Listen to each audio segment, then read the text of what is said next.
Still have my headset on? Oh, geez. That's how you know I was testing audio at like the last second before the stream needed to start. So I still have my headset on. I'm not even paying attention.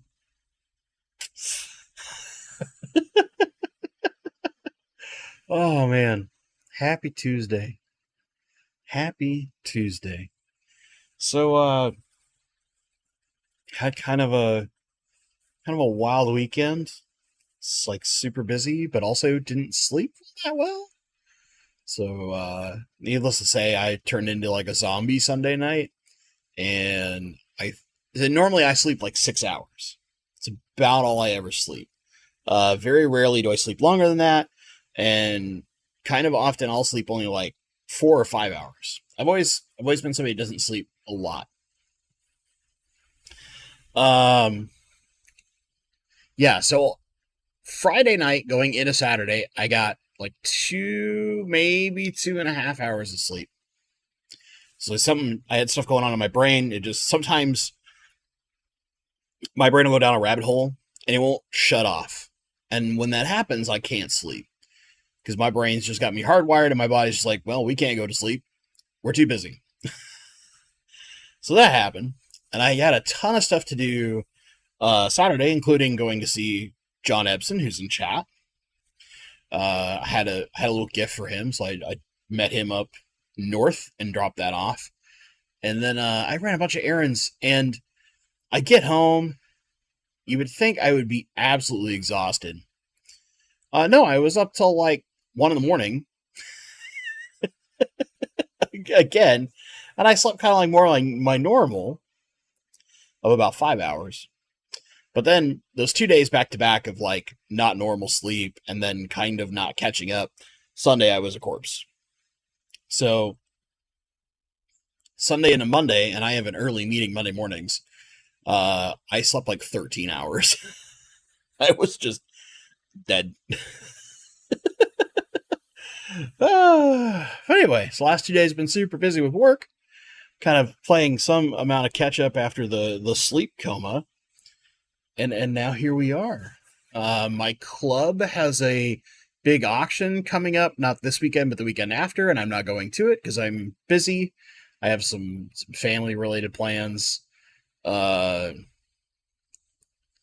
Also, like they changed their location because usually our auction kind of has a bunch of different locations. We have a place we've been to several times, and we were looking to go somewhere else because we needed a bigger site.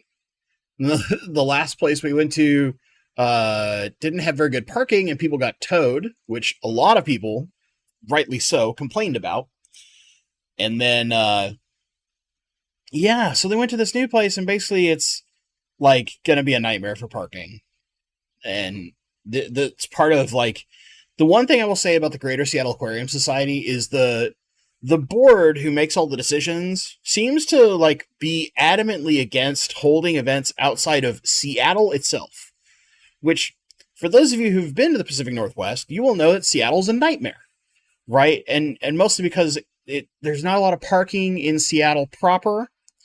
And it's very expensive, and you could find other things outside of Seattle, but there's always been this like weird justification of like, well, we want something that's more central for all the people. And it's like, people would rather just have something with easy parking and probably not in downtown Seattle or in any part of Seattle itself, just because it's such a nightmare to get in and out of.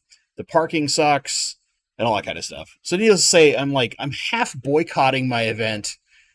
I have a like good excuse in that I have a family thing, right? But at the same time, it's also like, I would probably not go because the insistence on being in like a area that is horrible to travel to and park to hold the event is just driving me crazy. And the only way to like fight that is basically to get multiple people, new people on the board and have them all take over positions and vote. And that's because it's been such a long fight the whole time I've been in the club. That basically just doesn't happen because the people who would do those things get very disenfranchised is probably the way to put it. So yeah, I'm going to complain about my club openly for a few minutes. All right. I want to get on topic for a sec because I think this will be shorter, but I think chat and for you replay crew, like definitely leave your comments. I think you guys will have an interesting perspective and input because I think some of you watch some of these channels, and I'm not trying to let me be very clear. So the topic is reaction good content good for FishTube, because there's reaction content in pretty much like every sphere of YouTube. There's a big scandal going on with reaction content. I don't even know if scandal is necessarily the right word, but hoopla, fiasco, whatever you want to call it, in reaction content in a different portion of YouTube, but with one of the largest content creators on the platform. Has something to do with us fish creators, right? So, but there are a number of different creators, and probably the biggest would be someone like Fish for Thought. And to be very clear, I like Chris. I like Chris a lot. So like he has his fish tank review, which is effectively React content, right? Thankfully, he's very good, and this is where I want to give some positives, because there's a lot of bad ways to do reaction content. He's very good at crediting the people who send him stuff or wherever the photo came from. If it's a post on Reddit, he very clearly has the usernames displayed so that you know where that stuff came from, giving appropriate credit. Okay? That's important. Because not giving credit is, well, to me, is scummy. But Chris does it very well. There's a few other people that have done some reaction stuff, and most recently, even like John at KG Tropicals kind of had a thing where he was reacting to, I guess you would say like other fish content that's like, you know, the overly dramatic titles like "I turned my entire house into one fish tank" or dumb stuff like that, right? He pretty recently had a video, I think it's like the most recent thing on the channel, where it's that kind of content. And so my question is, and I think I'm going to fight both sides of this, by the way. I'll play both sides of the argument, like we try to usually do. Is that content actually good for the aquarium hobby? So let us first go into the positive. I think from a certain perspective, for those of us who are more advanced users, and not necessarily experts, I'm not talking about like scientific experts, right? I'm talking about people who just have been in this hobby for at least a couple of years, and you've kind of got past those initial beginner struggles, right? That's what I would say was an advanced user. Maybe I should say more of a, you know, not necessarily advanced, but maybe like you're beyond beginner. You're into that kind of like novice journeyman range, right? I think there is some reasonable good and bad to seeing what other people out there are doing. Because you might see a fish tank that is, you know, whether, let's say you watch like a lot of your big aquascaping channels, and you're constantly seeing these incredibly beautiful tanks, but then you could see that's not the average aquarist, right? A lot of the people out there who are doing aquascaping aren't doing this professional level aquascaping work. They might still have a very beautiful tank.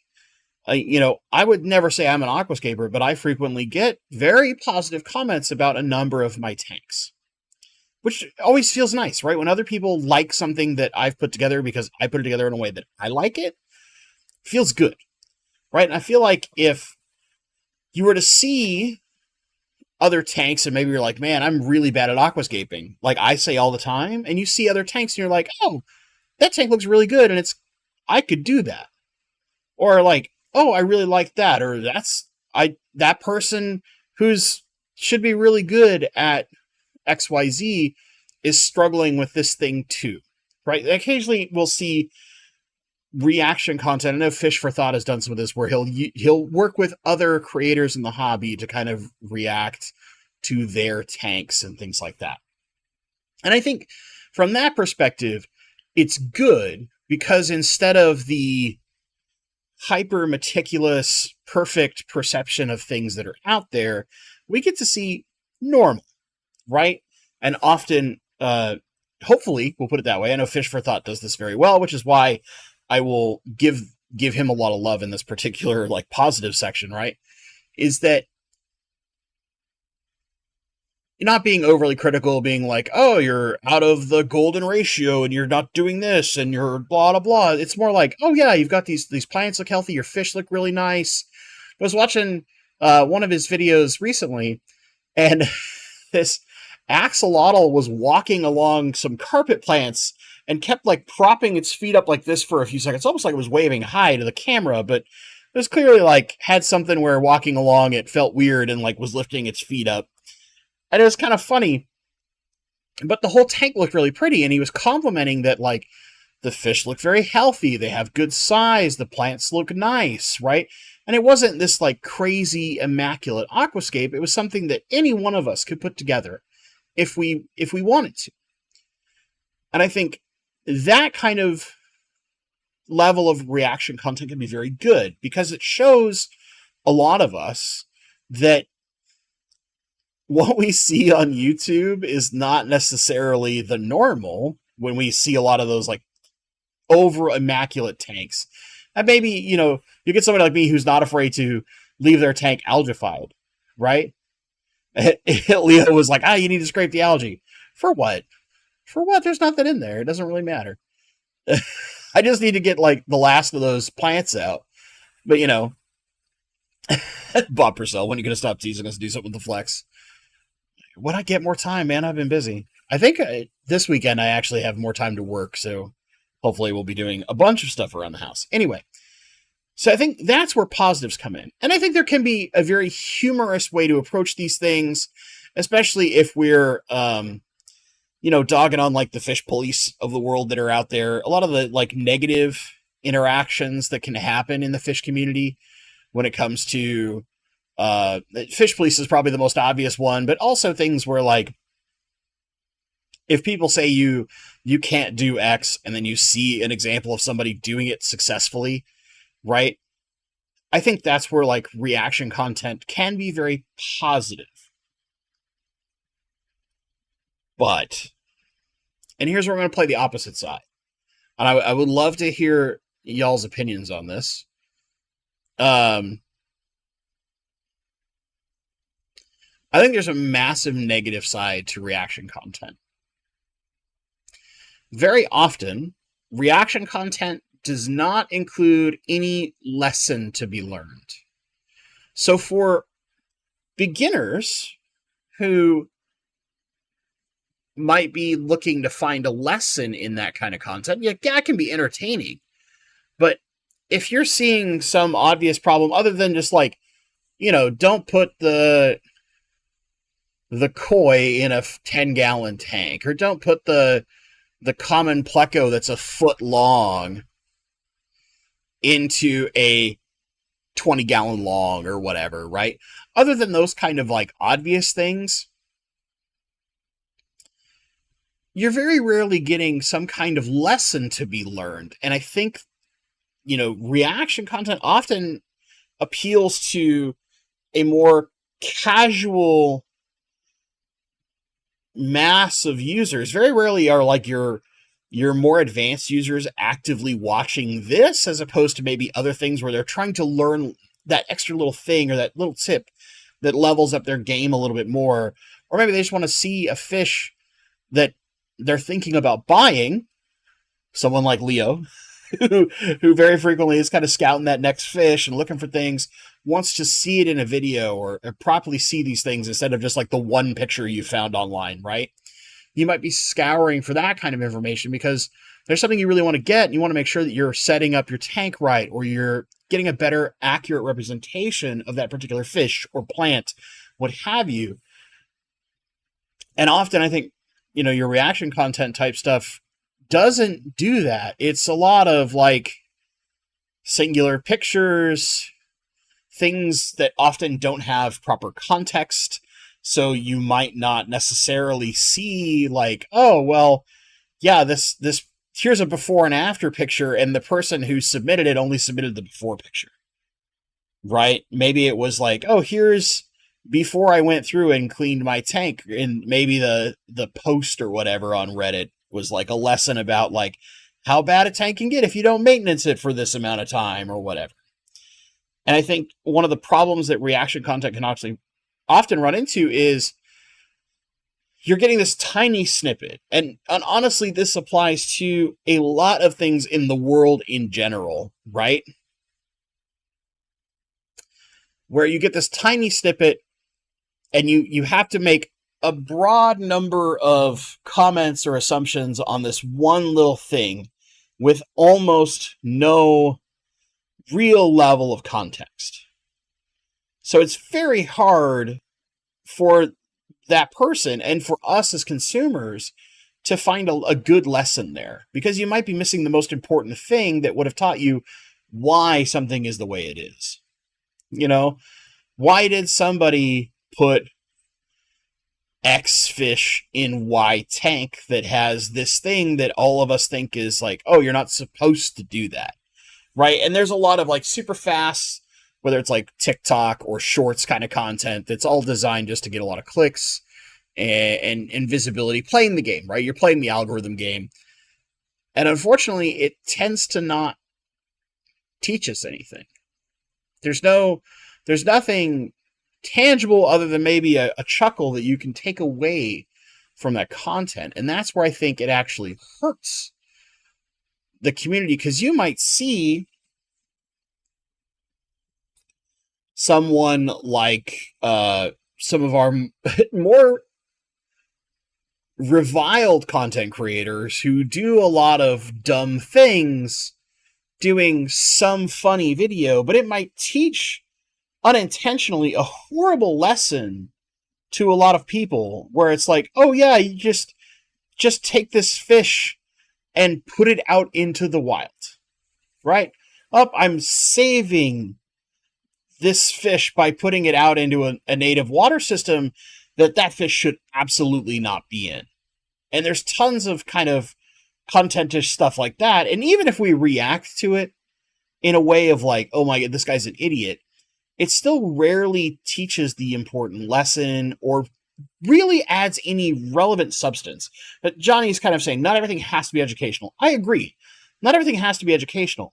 But what I mean is more that you don't always have to have a purely educational lesson, but there has to be something that you can digest and apply.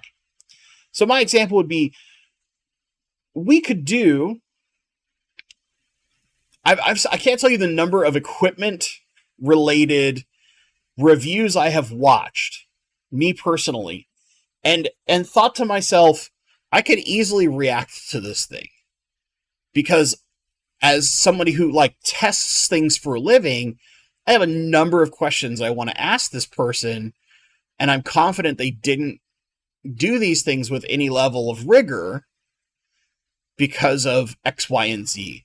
And the problem might be is that most reaction type content doesn't pull away, because you might say like, oh, this thing's amazing, but they only ran it for like a day. Well, of course you're going to think that every piece of equipment is awesome for the first day. But is it like that after the first month, after 3 months, after a year, right? And the problem is when you lose some of those things, you could easily have reaction type content that goes along those lines. You know, basically poking holes into different arguments. You could have somebody watch one of my videos where I talk about how I don't like dirty tanks, and they could poke all the holes in my arguments, right? It was like, well, you had one bad experience, but how often did you try it? Or you actively say you screwed this part up, so why don't you try to do it right? Right? You know, those kind of things, right? You could easily have those things. But sometimes you want to not necessarily educate, but make sure that you're not reinforcing bad habits. And I think Bob Purcell just said this really wide. You totally agree. It's not encouraging or teaching, as long as you're not encouraging or teaching bad habits. You don't need to apply everything to be digest, but sometimes that reaction content can inadvertently steer people in a bad direction. If that makes sense. Because you might go like, oh yeah, that looks really cool. Look at this neat rainbow fish. And as an example, very recently, I have seen in a couple of rainbow fish groups, people showing pictures of the balloon bozemanii. Right, so they're short-bodied, they're puffed out, kind of like teacup platies are, but it's a bozemanii rainbow. And all your purists, there are people who like that body shape and things. They like that look. But very often what doesn't get taught, or when we talk about these things, we don't necessarily go like, you might go, oh, that looks cute, or oh, it's disgusting, but you might not say why. The fact that, oh, that fish is going to have a severely shortened lifespan. Don't buy this one, buy the regular one. Buy the actual fish. It will be significantly healthier and live longer for you. You'll get to enjoy it for much longer. We often take that away and we just go short, fast, quick. And reactions often are like flying at you at turbo speed. And I think, unfortunately, when you do that, you can inadvertently encourage bad habits that might ruin someone's hobby. You could have a beginner see something and think it's interesting, but because there's not enough information in that short, fast way that most reaction content is done, they might not be able to execute it in a way that gives them success, and then they have a bad experience, and that might steer them away from the hobby.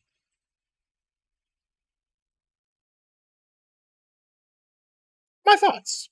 Just like you could see, oh, there's this tank with this very cute little fish in it, and this little tiny puffer, right? Alyssa was kind of mentioning this in chat. Like, Fahaka puffers often come in to stores the size of pea puffers, and you could react to a tank full of those. Think about all the times Corey has gone to like the Hong Kong fish markets and stuff, and the markets in China, and they have these incredible levels of fish density in these tanks. But if you didn't have the information on there in if you were just reacting to seeing those kind of things as well, oh man, look at all these fish, look at this, that, and you don't go into just keep in mind, you don't do this in a normal aquarium because they have X, Y, and Z. Someone might try to jam that many fish in a tank, and it's going to be a disaster. Right? And that might not be the intention of the reaction video or what have you, but it can inadvertently encourage bad habits. And that's where I think it's actually more likely to be harmful to the hobby. Also, who knows if the person whose picture of their tank is up actually gave permission for it to be on there, and especially if you're tearing them down, if you're ripping into them for their tank, kind of not cool. Yeah. My thought. What about you? So Nabokov fan is saying, I don't think there is any sort of let me share my opinion about type of videos. Doing the clickbait / YouTube meme content is unacceptable for me and utterly depressing. Yeah, I mean, I think there's value in getting multiple opinions on things, right? Because you could get 5 different fish keepers that are all relatively good at what they do, with very, very different experiences and how they keep their fish, etc. But eventually, if you were to get them all in the same room, they would all have very different opinions about certain things. Because maybe you'd have the person like me who I don't like sand. So a lot of my experience and my opinions on how I keep a tank don't involve the use of sand. Whereas if you were to go talk to Father Fish, he's using a deep sand bed in everything. Okay. You don't have a problem with let me share my opinion. Gotcha.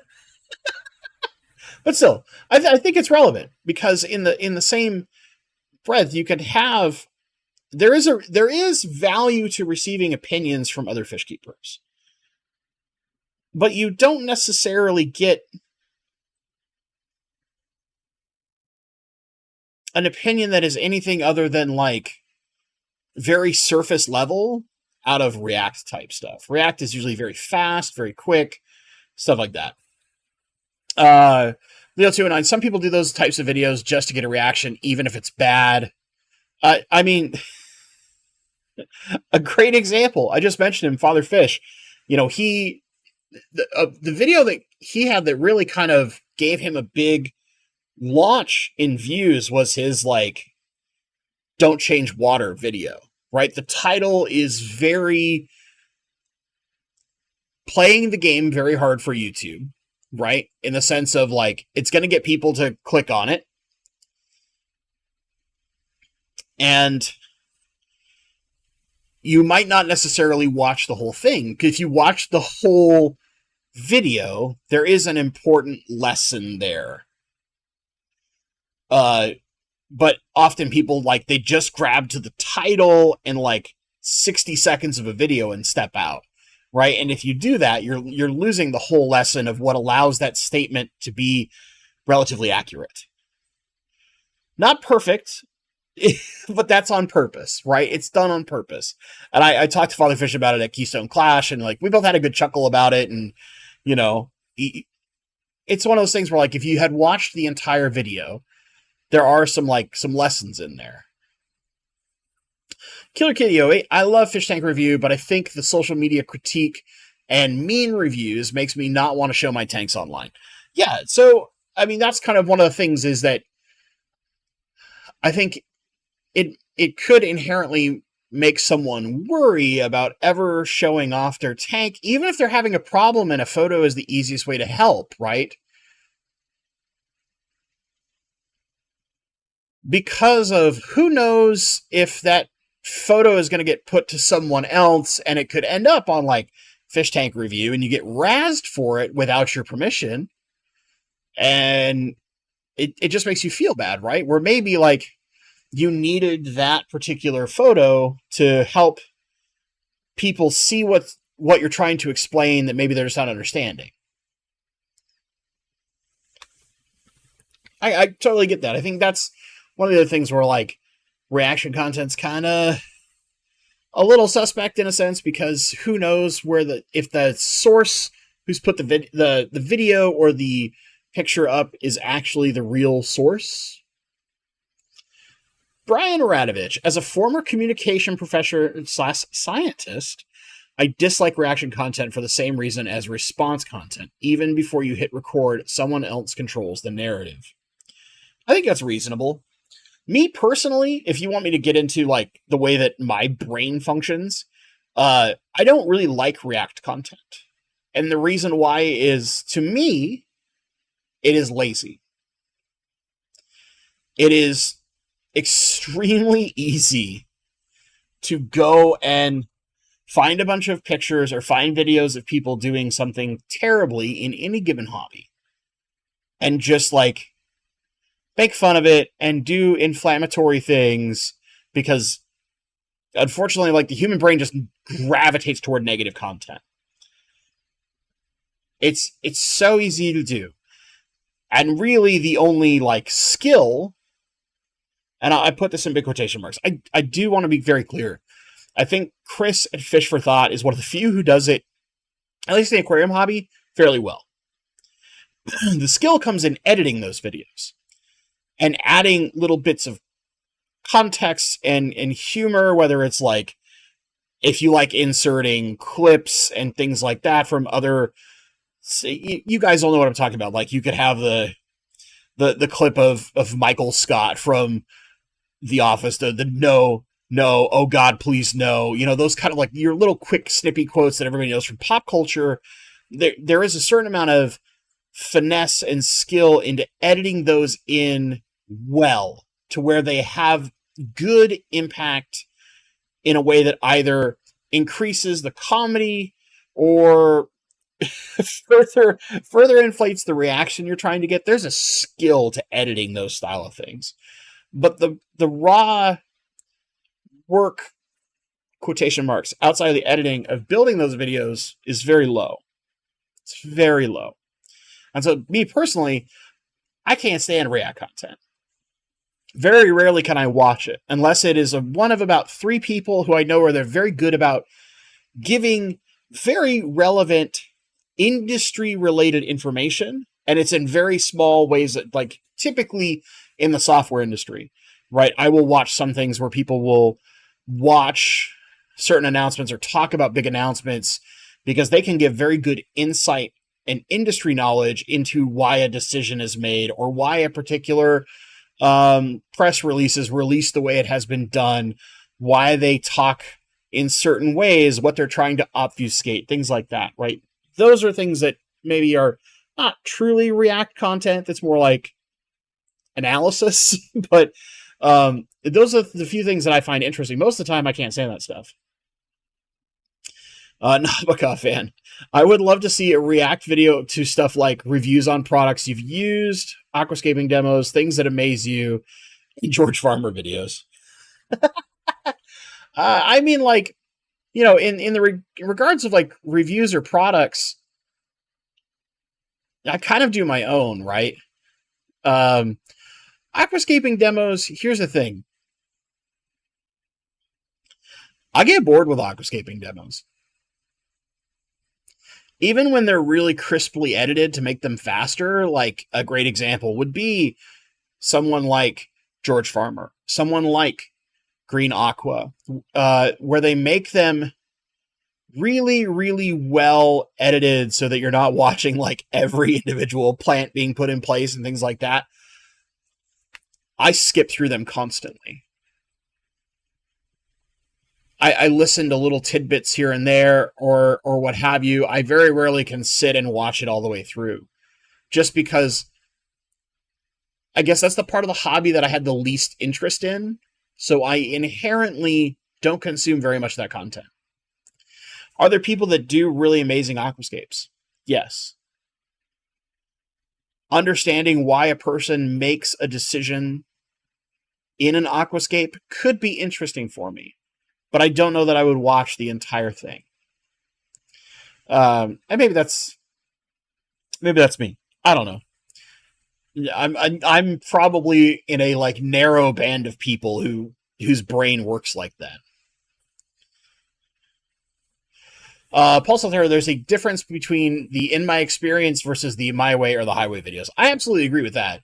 I think there are certain people out there in a number of different fields on YouTube and all the other different creator platforms that are out there who are very good at expressing their experience and their personal opinion, as opposed to trying to make it sound as if this is the only way you can do something.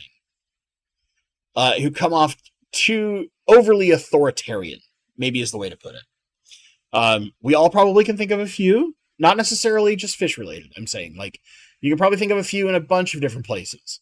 And then you can think of the good examples of those. So, like, my example outside of fish, because I'm loath to call out fish creators, just because I like playing nice in our small little ecosphere. But so an example would be like, there's a tech review channel called Gamers Nexus. They probably do the best raw hardware testing out there, period. They really know what they're doing. They can present in a relatively authoritarian way. However, they always caveat that it is based on their testing rubric, if you will, and the way that they test. And they give you all sorts of links to understand how that functions, so that you're just getting data and facts. There are some opinions laced in there, but it's very clear, like, this is our opinion, and often they'll have a little like fun and sarcastic snark with it, which I personally appreciate. But then there are other creators in that same sphere that will basically make it sound like they are the only ones doing it correct, and anyone else is doing it wrong. Probably the most obvious and recent one in the tech sphere, for those who watch any tech stuff, would have been Linus Tech Tips. They were doing a bunch of testing and honestly doing it wrong. But they were coming off as if theirs is the only way to do it because they had invested X amount of money and thus that meant they were doing it better. When their actual like testing methodology, and I only speak with this because it's an industry I work in, was flawed. Yeah, Brian Radovich, they're having a lovely tip with Linus Tech Tips right now. Well, from a pure testing rigor perspective, Gamers Nexus is absolutely correct.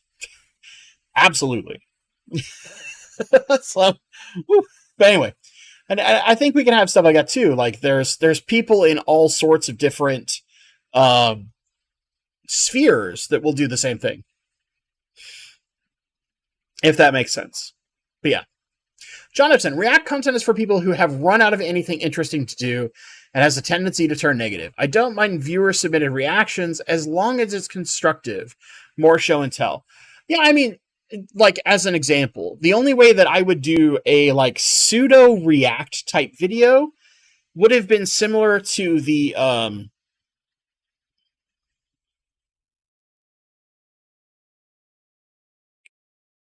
my brain just lost the name of my own series of videos. This is how you know that my brain isn't fully recovered from no sleep over the weekend. Hold on.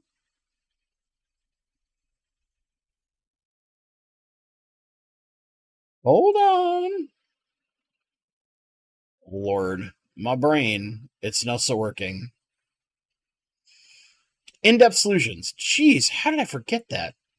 So, like, if I was working with someone and I was getting pictures back and forth for doing in-depth solutions where I'm trying to help someone fix a problem in their tank that they're experiencing, there would be kind of like a React portion where I'm getting used to the initial portion of their problem. But a lot of that is me giving my opinion based on my experience, right? And then there's trying to solve the problem by slowly working through it. That'd be like the closest I probably ever get to a kind of React-ish video, and that's not really a reaction. That's more of a like problem analysis and problem solving kind of thing, right? We're trying to find, like an example would be people who I had a staghorn algae video that we did, right? How to fight staghorn algae. Or like fighting green hair algae, things like that. We've done some in-depth solutions videos for those.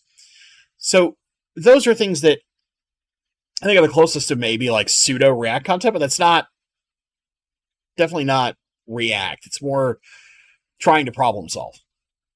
I will say what I would be the most interested, the closest I would get to is in the React content that I've watched that I've liked. Like, as an example, when Green Aqua does their videos where they're looking at all of the IAPLC, so the ADA aquascaping competition, right? When they're looking at all the photos and they're talking about the aquascapes and they're kind of analyzing why they did well or what's very interesting about an aquascape, like, that's kind of React-ish. But at the same time, it's more... They're analyzing and explaining what people are doing well and why it scores well in a particular competition, or like maybe the style of aquascape it is, things like that, right?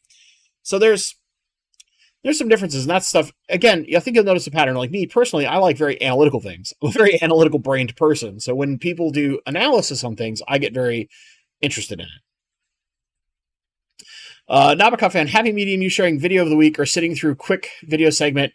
Check This Out series exposes others to awesome content as well as yourself. Yeah, I don't know. There's part of me that feels like by doing that, and this is the other problem with reaction content that I kind of didn't cover, is the negative side is that very often if a larger channel is doing a reaction of a smaller channel's content, you've seen something already. You're not going to go back and watch the original video. So what it does is it really doesn't give that much exposure to the original content creator or video. It kind of keeps it isolated to the person doing the reaction work. At least this is the most common trend that we see if you look at like the analysis behind it. So I can understand the point of that, right? And that's why usually, like, if I find something I like, I put it on my community tab. So, like, a pretty recent one was just when Glassbox Hero, Danny did some, like, really funny songs. I put some links to them. Or I found a video that I found really good for learning lessons from a creator I'd never seen before about breeding angelfish. I linked the video in my community tab. Because rather than like me doing a video talking about it, I would much rather just be like, I found this very interesting. Here's why. If you think that's interesting, go watch it. Because I want to see that person get the deserved viewership that they should have if I was to give like exposure, if that makes sense. Alec Kumanov, Fatherfish kind of leaves me gobsmacked sometimes. Yeah, I mean, certain creators are gonna like inherently make you not want to watch them in the way that they explain things, or maybe just the personal opinions that they have. I think Fatherfish is very fun to sit and talk with. And I've talked to him at only in person once, right, at the Keystone Clash, but I have gone back and forth with him in email before, asking some questions and just kind of setting up some stuff for videos I've done in the past, because I just wanted some of his experience outside of watching some of his videos, if that makes sense. But yeah, I mean, there's always going to be some creator. There are people who can't stand me, and that's fine, right? We all have our opinions. We all have our jam, so to speak, right? Maybe I'm the raspberry jam and they're more of an orange marmalade kind of person. That's fine. That's always going to happen, but whatever. Fair Undergraph, can a female rainbow fish live in 5.7 to 6 pH water? That might be outside of one specific species I can think of, which is the Cali jacora. That might be a little too acidic for most rainbows. There are a number of rainbows who live in more tannic waters where there is more acidic pH, but I can't think of them off the top of my head. I think anything under 6 might be a little risky, though. They usually are closer to that like 6.5 range for the few that live in more acidic water, to my recollection. That might be a little rough. Make sure I didn't miss something. Side note, Steve riding a mountain bike is the most crazy content on YouTube. Maybe. There is no best way to do it wrong. Tony, good to see you, buddy. As well as you, George RB3. Okay, let's go, Giants. Any tips on curbing male aggression when breeding rainbows? Had a breeding trio, Melanitania laticlavia. Very cool fish. Moved from a display tank, 180 gallons, to a 10 gallon, and the male killed both females within 4 days. I would not put them in smaller than a 20 gallon with adults.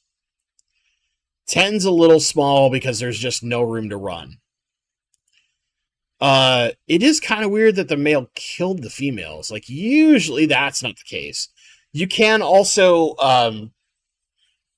so what I like and what I've seen Gary Lang do very often is he uses a basic 20 gallon, and he'll typically do 2 males to 3 to 4 females.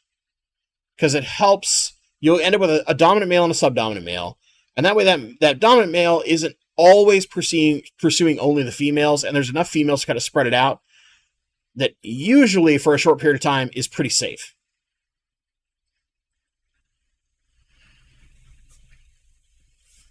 Oh, John, you're killing me, John. Forget React videos. I want to see Bentley catching aquarium fish in a sewer with all the cringy Florida fish channels. No. No. Just no. My mom sent me a video of a kid that does that recently, and I was watching some of it, and I was like, half of this seems staged. I don't know how well I believe this. But,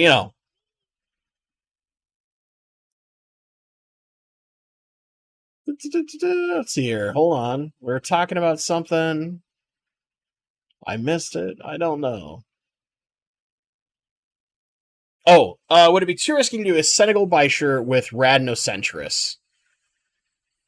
So, rads are really fast, and it depends on the I guess you would say the activity level of the bison, right? Senegals tend to be a little calmer, but again, once they get to a certain size, if it fits in their mouth, it's food. And at night, most rainbows are like doing almost nothing, and that's where there would be some risk of your rads getting picked off. But if the tank's big enough too, you should be okay. Depends on the size of the tank, I guess is what I'm saying, Bob. Paul Celtero says, when do rainbows act like cichlids? Sometimes really dominant males can be overly pursuant, and they will just either the females will try to jump, and if you don't have a lid, they'll jump out of the tank because they're just trying to get away and have some chill time. Because maybe they're like, I don't feel like spawning right now. Leave me alone, you big dum-dum. But the males are like too stupid to realize that, and they just keep going after it. Maybe that's one of the problems we could say about rainbows being non-discriminatory in their their spawning actions. So they can be a little too persistent. But usually you don't find like wounds on a female. They might tire out too much, and then their immune systems kind of run into issues because they're stressed. They're going to be tired out, that kind of thing. Tyler, could you keep Ember Tetras and Praecox rainbows together? Yes, just make sure you have a good amount of plant cover for the Ember Tetras to hide if they feel like they need to. Praecox are usually pretty chill, though. The smaller bows tend to be more chill and peaceful. So your more like dwarf rainbows and pseudomcgills tend to be a little more chill. Some of the bigger species are where they can get a little over boisterous and then would cause problems with the tetras. Hope that helps. And by the way, at this point, if you have questions, at Bentley Pasco makes it super easy for me to see your question. Send them my way. DJ Guppyfish, hello from Miami. Hello from Seattle. Well, south of Seattle. Not Seattle proper, but you know. Actually, one of my coworkers is in Miami, and our company is getting ready to do a big thing for... there's a huge art festival in Miami, and I'm forgetting what it's called right now.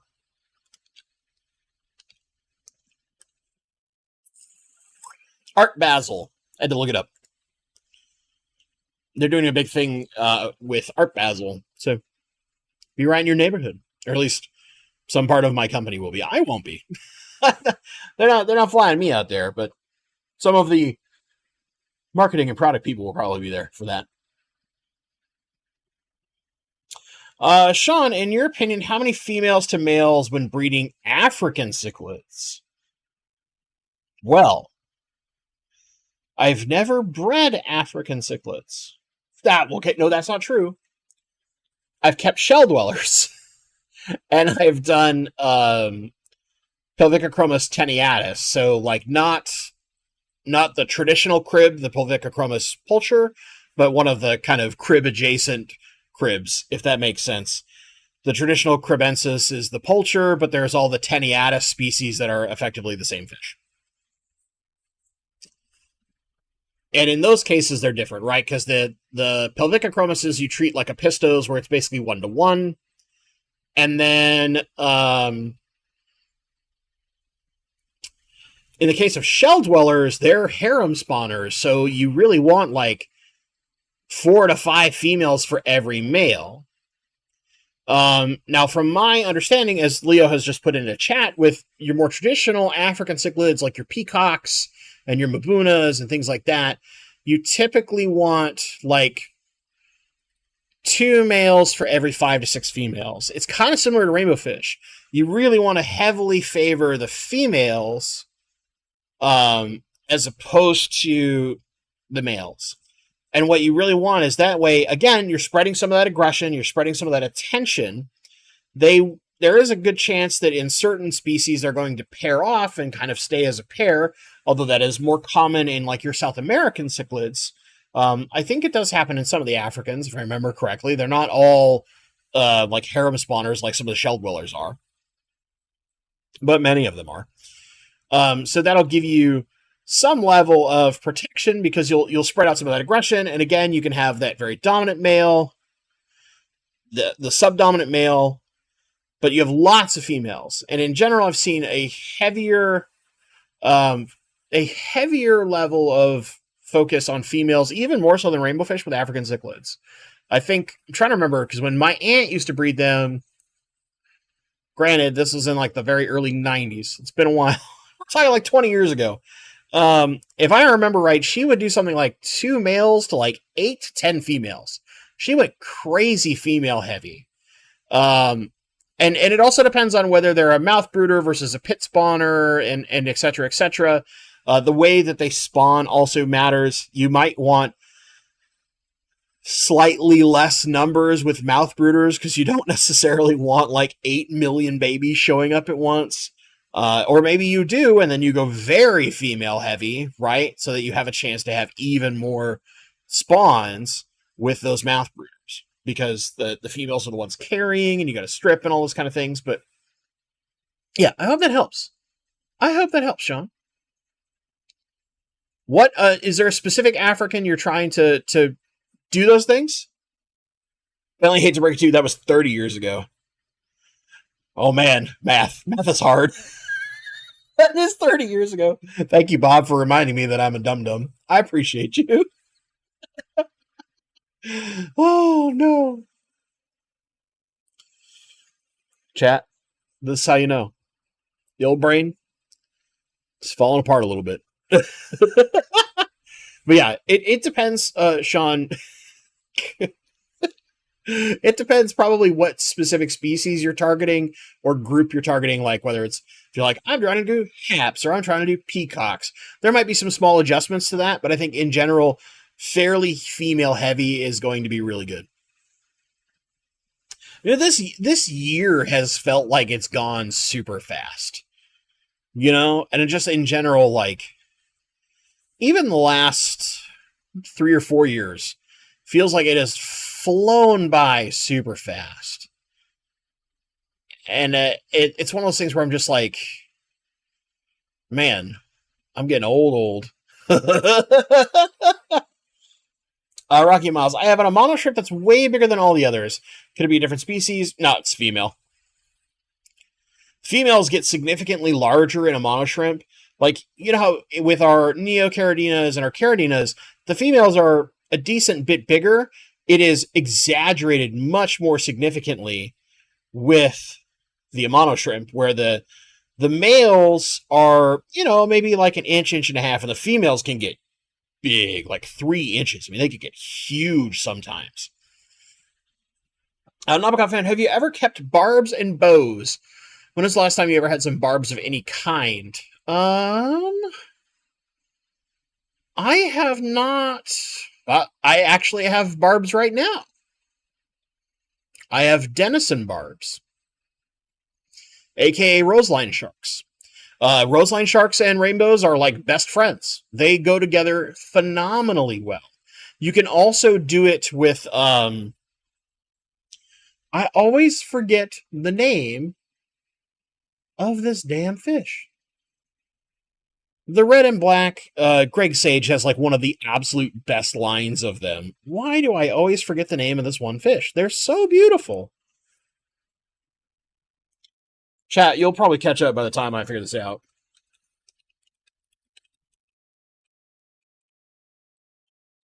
Boop, boop, boop, boop. Yeah, these ones. Not black ruby barbs. These guys. No. Literally looking at pictures. Where's your scientific name when I need it? I should just go to like Greg Sage's website. It would be faster. All right, I give up. Come back to stream. You guys will keep Odessa's. Thank you. See? You guys would find it before me. I don't know why every time I can picture the fish perfectly in my head. Remember the name? Never. I can never remember Odessa barb. I don't know why. My brain's just like, nah. Can't do it. I've had I've had tiger barbs in the past, but I mean, that was back when I was a kid. And then I have brother-in-law James has cherry barbs. I have kept cherry barbs with rainbows. I don't think that's a good combination just because the cherry barbs, they're going to end up hiding a lot. And because the rainbows are so boisterous when it comes to feeding time, often the cherry barbs can struggle a little bit. You can work with some of the smaller, like if you go more toward your praecoxes or your maccullochi, some of your smaller dwarf species, pygmy rainbows, you'll do fine. But you start getting like bozemanii or turquoise or some of your bigger, faster ones, I wouldn't go with those smaller ones, but like denison barbs, the roseline shark, perfect. They go to great together because they'll all school together and they'll just like pile around. They're great color. That silver with the yellow and red striping really pops. And because their base body is more silver color, they don't get lost in with the rainbows. They kind of pop out in their own unique way, right? Because rainbows have tons of different color.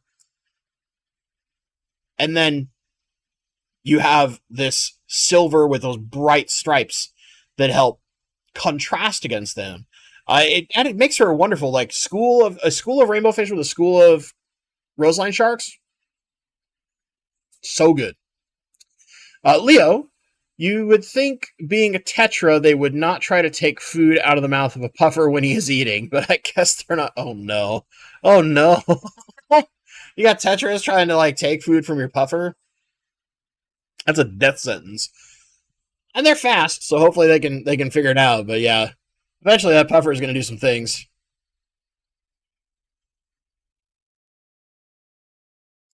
Also, Tara's dropping some cichlid knowledge. All right, make sure I haven't missed anything. Johnny Best, yeah, time sure feels like it's going by fast, dude. Dude, it is. It's getting wild. I mean, I look at it this way, like so Papalimo, right? My corgi, my little boy, he is going to be 4 in 5 days. He's going to be 4 years old. 4. And we're not far away from 4 years ago when he came to the house. When I brought him home for the first time. Shani's over here taking a nap in her chair, just right over there in the recliner. She's going to be 4 later this year. It feels like yesterday when they were puppies. You know, it's one of those things. It's just like, time flies, man. Lady Diane, so good to see you. We need to talk, Lady Di, you and I. So we need to figure out, we need to go to a convention together next year.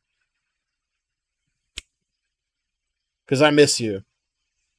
We need to sit and be crotchety together. We need to sit and be cranky. I've added Aves Creek and Kamakas this week. Oh, that's a good combo too.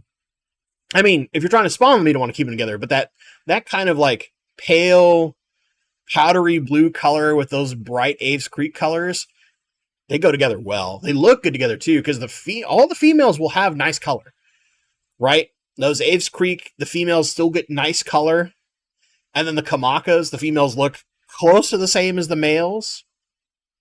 That could be a good singular tank with just those right there. Paul Sotero, my Denison barbs are outgrowing their current tank, so they'll be headed into the big boy discus tank. Nice. Nice. Mine sit in the 135 that's downstairs. The retirement tank. And I mean, they're all full-size adults. You know, they're big chonky tanks flying around like torpedoes. It's very fun to feed them. Because they just get so excited. They come up, they're splashing waters with the rainbows and stuff. Everybody's eating. It's great. Namacuffin, did you see the new UNS filter? Looks cool. Very small version of the F-Zone Fancy Boy. I saw pictures of it. I haven't looked in depth to see the price or anything like that. You know, there is an inherent interest in those things. I do like the stainless steel canisters because they'll just last you for an eternity. But the question is the nice part about the F-Zone Fancy Boy is because those pre-cut foams I found fit it so perfectly, and someone had corrected me eventually, was Kevin Novak's channel who had suggested those originally, so got to give him some love. But because they fit it so perfectly, I'm almost loath to try a smaller version for fear that it might be a different diameter and not fit those foams. Because those foams, they're so good. They're so good, and they're so cost-effective for what you're getting. You just get this huge block between these two foams, and it's like $22 or something like that on Amazon. It's amazing. Tony Adams, do you have a Tankmate video for rainbows? I felt like I've watched all your videos. I don't remember seeing that one. I know I've casually talked about Tankmates, but I haven't made a Tankmate specific video. One second, because I'll forget. I'm going to go into my notebook over here, if you will. Tankmates for rainbows. It's in the list. Just for you, Tony. That'll get done. It'll get done. I got to go through the Your Filter Sucks. I resume filming and editing those things this week because we have completed all of the Keystone Clash content, which I really hope you guys enjoyed all that. Make sure if you didn't find the giveaways in the last two videos, you've got until the end of this week to enter the one in the Finding Balance video, and then you've got until the American Thanksgiving, so the 23rd of this month, to enter the one in the Keystone Clash Experience video to win some of those awesome pins. But yeah. Bob will answer that question in a sec. I should send you images of my rainbow cichlids who spawned and have changed into ninja goth costume to guard their babies. The description is so great. I definitely need some photos. Send those to me. Send them. I want them. All right. This will be my last question for the night. It's non-fish related, so for those of you who want to peace out early, go ahead. But Bob, how am I feeling about my Seahawks after they got absolutely embarrassed by the Ravens? The same thing, I had a conversation with a few friends. The Baltimore Ravens are a terrifying team if they're healthy. And they're healthy right now. And they kicked the snot out of us. They exposed some of the problems in our defensive scheme. Namely, that if you run up the gut, we're not so great at stopping a run directly up the gut. Dead north to south center running. The Seahawks have had that problem for close to a decade now. Close to a decade. I still feel we have a competitive team and even a playoff competitive team in the sense of being able to win games in the playoffs. However, if Geno Smith continues to make bad decisions and making bad throws, and maybe they're miscommunications with receivers, so they're not running the right route, but still they feel like bad throws, we'll get to the playoffs and then get smoked. So, how am I feeling? Okay. Do I think we're gonna win a Super Bowl? Probably not. Would it be nice? Of course. Am I still gonna watch even after the 3 hours of miserable depression I had last Sunday? Of course. It's my religion. I must scream at the television roughly 3 hours every Sunday. Sometimes in joy, often in pain. It's just the way of things. That's sports. That's the sports ball. All right, gang. I want to thank you all so much. Sorry.